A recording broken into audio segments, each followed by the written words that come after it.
Alors voilà, nous sommes 1 an après la disparition de David, et je voudrais témoigner évidemment encore de quelques souvenirs et dire combien il me manque, comme à tout le monde. J'avais connu Sus dans le cadre notamment du comité du CCOJB. Il avait été président dans son temps, puis par la suite, il y a eu d'autres présidents dont j'ai fait partie après la disparition de Vibrant. Et au CCOJB, c'était assez manifeste dans le cas de neutralité que je me devais d'adopter entre ce qu'on appelle communément la gauche et la droite. Donc l'atmosphère par moments était assez tendue et Sus s'exprimait évidemment on le connaît, avec fougue et vigueur dans la défense de sa conception, de ses idées, et il n'aimait pas beaucoup être contredit. Je m'entendais d'ailleurs très bien avec David, tant sur ce plan-là, parce qu'au sortir de nos réunions du CCOJB, pour calmer le jeu, nous allions boire ensemble une tasse de thé dans le café à côté, mais également parce que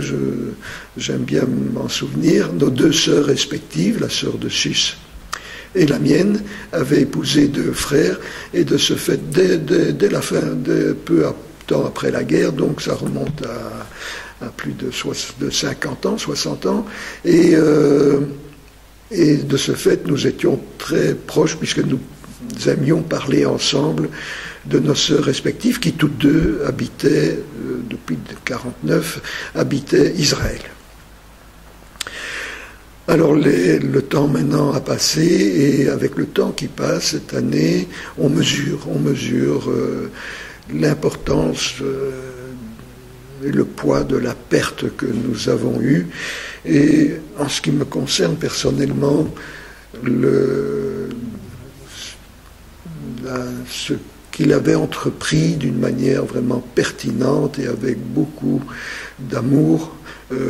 c'était la défense communauté juive, et notamment en ce qui concerne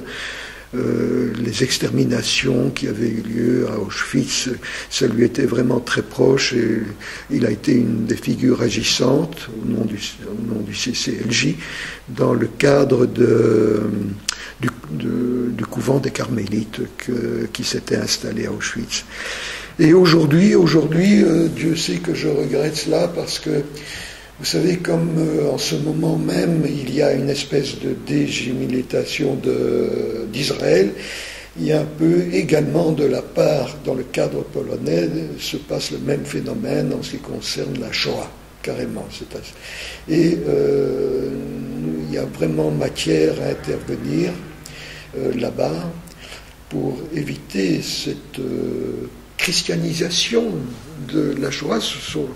laquelle que nous avions combattu à l'époque justement du couvent des Carmels que j'évoquais. Et à ce titre-là, la figure de David est irremplaçable. Voilà ce que je voulais dire en ce qui concerne Sus, et exprimer combien je regrette son absence.